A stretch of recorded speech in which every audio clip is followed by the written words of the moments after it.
Fala pessoal, GM Evandro aqui e hoje começa uma nova série aqui no canal, que é a série sobre armadilhas nas aberturas. Eu imagino que esse é um assunto aí que muitos de vocês têm curiosidade de conhecer.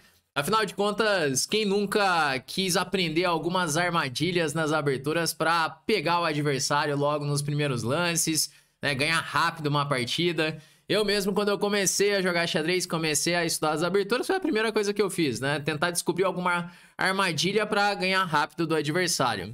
E muitos de vocês devem fazer isso também, Imagino que vocês já devem ter buscado isso.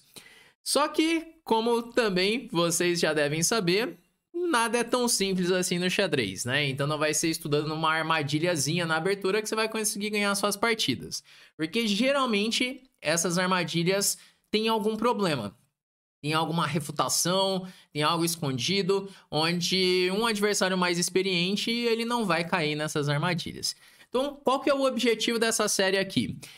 A cada episódio eu vou apresentar para vocês uma nova armadilha na abertura. Algumas, inclusive, com muito veneno, podem até ser usadas nas partidas. Esse primeiro exemplo que eu vou mostrar para vocês hoje é até de uma partida minha, então eu cheguei a jogar em torneios essa armadilha, então dá para jogar.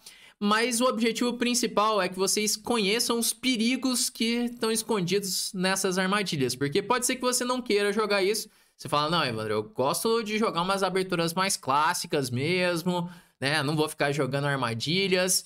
E eu acho que esse é o caminho certo mesmo. Mas você tem que conhecer essas armadilhas para você não cair nelas.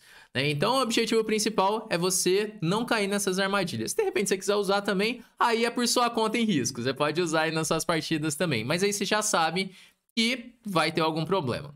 Mas enfim, vamos começar aqui então por essa primeira armadilha que eu separei aqui para mostrar para vocês, que é uma armadilha que surge na defesa francesa.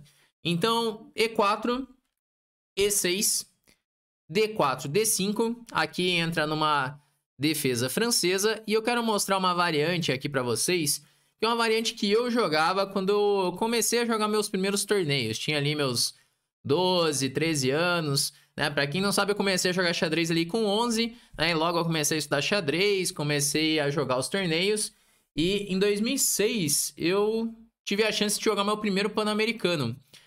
Um Pan-Americano Sub-14, e foi onde eu joguei essa partida que eu vou mostrar aqui para vocês, que eu tava de brancas contra o Christian Hills, que é um jogador da Colômbia.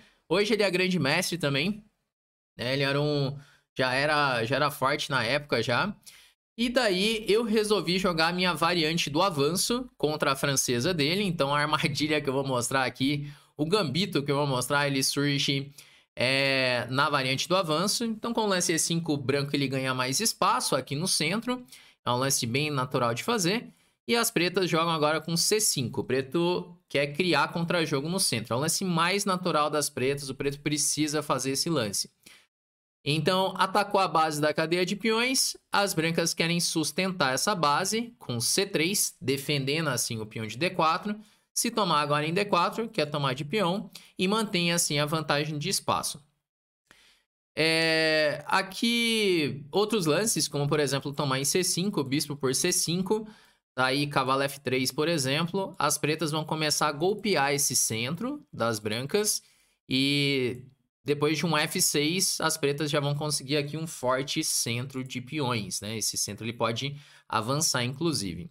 Então, por isso que nós vamos jogar aqui com C3, depois de C5, C3 para sustentar o centro. Cavalo C6, colocando mais uma peça atacando D4. Cavalo F3. E agora as pretas fazem dama B6. Então, geralmente é assim que as pretas jogam aqui na defesa francesa, na variante do avanço, colocando todas as forças pressionando a base da cadeia de peões, que é D4. E aí que vai surgir a nossa linha aqui, que tem uma armadilha escondida, que ela surge com o lance bispo D3. Tá, qual que é a ideia desse lance, o bispo D3?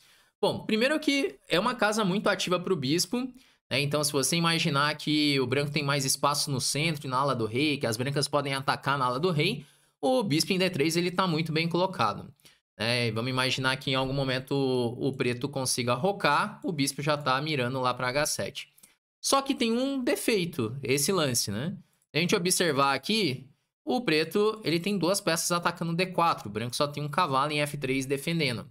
E aí vem a primeira pergunta, as pretas podem ganhar o peão de D4?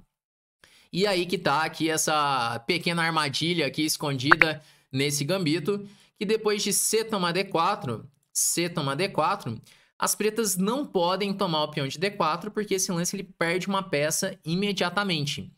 Porque depois do lance cavalo por D4, aqui tem um golpe tático com cavalo por D4, dama por D4 e vem um ataque descoberto, aproveitando que essa dama está no ar.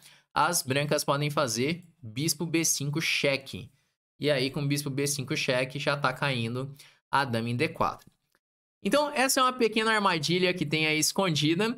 É claro que é um golpe simples esse, né? Que as pretas, se o preto tivesse um pouco de experiência, ele já vai jogar aqui um bispo D7, ou vai tomar em D4 e jogar bispo D7, e não vai cair nessa armadilha, não vai perder a dama. E agora, depois de bispo D7, tá ameaçando tomar em D4. Mas ainda assim, é uma linha que é jogável, não é que a posição depois de bispo D7 acabou e o preto tá ganho. Não, nada disso. Segue normal, inclusive vou mostrar aqui pra você como que seguiu minha partida e algumas análises aqui de como que pode jogar esse tipo de posição. Mas aqui tudo começa nisso, né? O sacrifício do peão de D4. Aqui o meu adversário, o Christian Hughes, ele jogou com bispo D7. Eu acho que é mais preciso tomar em D4 direto, até. Porque bispo D7 ele me dá a opção de tomar em C5, bispo C5 roque, e por exemplo, se F6 B4, esse tipo de posição aqui, o branco ele consegue fazer um forte bloqueio nas casas centrais aqui, E5 e D4. Tem até uma partida muito famosa do Ninzovic, tem até no meu sistema, né, que ele fala sobre bloqueio, que ele fica bloqueando ali as casas E5 e D4. Só que eu também não aproveitei essa imprecisão aqui dele, não joguei D toma C5.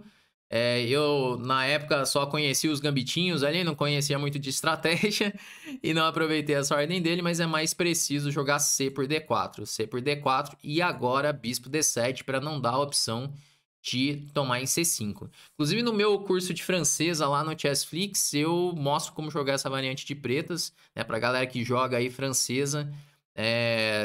Claro que tem uma linha que o preto vai colocar problemas aí pro branco no gambito, né? Mas aí, aqui, C por D4, C por D4, bispo D7, vai acabar transpondo para essa posição. Ele jogou bispo D7 direto e eu acabei rocando.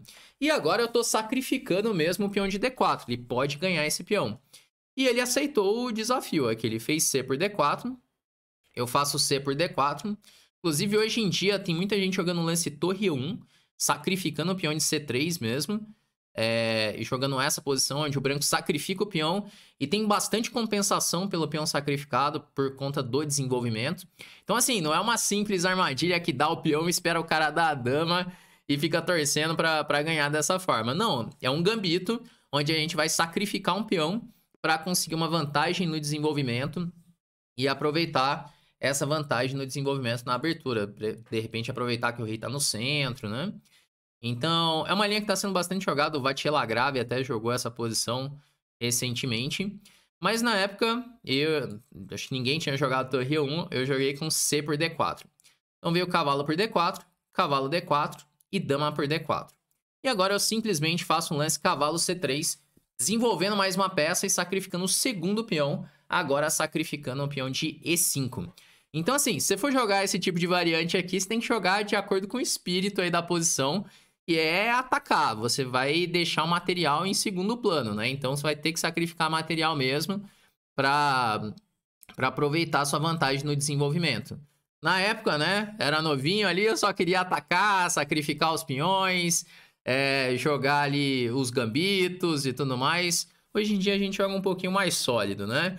Mas na época era a minha principal abertura contra a defesa francesa. E aqui o que acontece? Depois do lance cavalo C3, meu adversário fez cavalo E7 para desenvolver o cavalo, né? Ele quer jogar cavalo E7 e depois cavalo C6. Se ele aceita o peão, a ideia era jogar com torre E1. E daí, por exemplo, se dama D6, continuar defendendo D5, a ideia seria jogar, por exemplo, um cavalo B5. atacando a dama de D6. E agora esse bispo por B5 cheque, ele já perde o roque, dama H5, tocando em F7.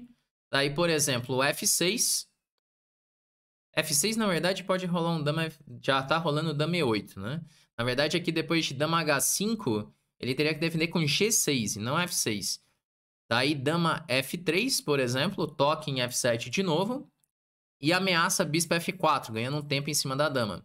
Então, o jogo das brancas está baseado nisso, né? Desenvolver as peças rapidamente, ganhar tempos em cima das peças do adversário, aproveitar a iniciativa que tem na abertura. E aí, por exemplo, se F6, bispo F4, E5, e agora tem um lance bem legal, um tático aqui, que é torre por E5. Aí, por exemplo, F5, bispo E5, desviando aqui a dama da defesa do bispo de F8, ameaça D6, ameaça H8, dama toma, dama F8 cheque, rei C7, e aqui vai entrar numa rede de mate, aqui dama C5 e B4. Essa é uma variante legal que ilustra bem aqui os perigos desse gambito. Se o preto ele sai aceitando aqui todos os peões, pode ter alguns problemas sérios aí com o desenvolvimento, né? Então, aqui depois de cavalo C3, meu adversário preferiu jogar cavalo E7. A melhor resposta nesse momento, na verdade, é o lance A6, para evitar a ameaça de cavalo B5. Então, por exemplo, dama E2, agora defendendo o peão de E5, cavalo E7, rei H1, cavalo C6 e F4, com a ideia de buscar F5 um dia. E essa aqui é a posição principal até desse gambito, e, bom, sinceramente eu acho que ela não é boa para as brancas. Eu acho que o preto ele vai conseguir desenvolver as peças com certa facilidade aqui. Joguei já isso, né? Joguei essa mesma posição, né, nessa época aí, meus 13 anos, por aí. Cheguei a ganhar umas boas partidas até, mas objetivamente falando, essa posição ela não é boa para as brancas, tá? Então, se o preto conhecer ali o A6, conhecer esse tipo de posição, o branco tem aí os seus truques, né? A gente vai tentar jogar um bispo D2, A3 para não ter cavalo B4, depois torre F3 tentando prender a dama. Tem aí os seus truques com F5 também, mas eu acho que com um bom jogo o preto vai conseguir vantagem. Mas o meu adversário jogou com cavalo E7, e aí a gente vai entrar numa posição muito interessante aqui, que eu faço o cavalo B5. Novamente ele não pode tomar em B5, porque tem bispo por B5, ganhando a dama. Então ele aceita o peão, dama por E5, forçado. Torre E1, novamente ganhando tempo em cima da dama. Dama B8. E agora eu faço dama F3, desenvolvendo a dama e ameaçando já bispo F4, tocando na dama de C7 e com os temas de dupla em C7, cheque em D6 também. Então, assim, uma coisa que eu aprendi quando mais novo, assim, jogando esse tipo de gambito, esse tipo de posição, foi como conduzir a iniciativa. Essa foi uma coisa bem interessante. Apesar de, objetivamente falando, a linha não ser essas coisas, eu aprendi muito sobre isso, né? Como jogar com material a menos, aproveitar aí a atividade das minhas peças. Porque a estratégia das brancas na abertura está baseado nisso. Aproveitar esse rápido desenvolvimento para atacar o adversário. Porque se jogar de uma forma passiva, a iniciativa ela passa e o adversário tem 2 peões a mais, né? Então essa foi uma coisa bem legal para desenvolver nesse momento, né? Bom, aí ameacei então o bispo F4, ele faz F6. E agora, galera, tem um arremate aqui nessa posição que você pode até, se quiser parar aí para pensar, aqui tem um lance muito forte, baseado nos temas táticos aqui da posição, e a gente consegue já ganhar material. Então, nesse momento, pensando nas ideias de fazer aqui um lance bispo F4, se eu fizer bispo F4 direto, ele tem E5. E aí eu não consigo mais dar os temas de duplo. Só que aqui eu tenho um sacrifício muito legal que é torre por E6. Sacrifica a torre inteira com o objetivo de jogar o bispo F4. Então o Evandro ali de 13 anos era bem agressivo, como vocês podem ver. Torre por E6, bispo E6, bispo F4. Já toca na dama de B8. Se jogar dama C8, leva cavalo D6 duplo. Tem que jogar dama D8. E agora bispo C7. Ameaça a dama. E a dama não tem casas, né? Se jogar dama C8, cavalo D6 duplo. Se jogar dama D7, também veio vem cavalo D6, foi assim que seguiu a partida. E agora ele é obrigado a dar a dama. Dama por D6, bispo por D6. E aqui a gente tem uma posição ganha já. Essa posição já tem uma vantagem material muito grande. A partida ainda seguiu alguns lances aqui, que é a parte de para converter assim a vantagem material, né? Aqui depois de bispo F5, que é duríssimo também, ele não pode tomar em F5, que tá levando dama por D5, mate, né? Ele tem que voltar o bispo por E6 e dama E6, mate. Teve que tomar em D6, bispo toma. E aí é uma posição completamente sem esperanças para as pretas, né? Ele seguiu ali jogando mais alguns lances, mas a partida ela já tá definida, né? Nem consegue colocar a torre de H8 para jogar, já vai cair A7 também. Aqui depois de uns lances as pretas já abandonaram. Então esse aqui foi um caso onde a armadilha aqui na abertura, esse gambito na francesa, acabou dando muito certo. Foi uma partida que eu lembro que fiquei bem feliz, que o Christian Hills, ele já era um jogador forte, né? Eu acho que no ano seguinte ele chegou até a ganhar o Pan-Americano Sub-14. Só que ele não conhecia esse gambito aí na francesa e acabou tendo muitos problemas aí na abertura. Então, esse aqui é o primeiro gambito, primeira armadilha na abertura que eu quero mostrar para vocês. Tem o seu veneno, como você pode ver, não é apenas um gambitinho para ganhar a dama do adversário, né? Se o preto não estiver bem preparado, pode ter bastante problemas ali na abertura, tá?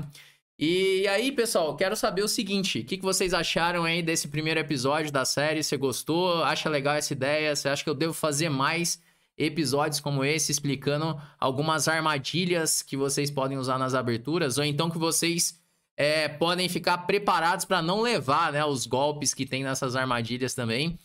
Deixa aí nos comentários, me fala aí o que você acha. Se você curtiu também, não esquece de deixar o like aí no vídeo. E a gente vai chegando aqui no final desse primeiro episódio da série. E a gente se vê na próxima.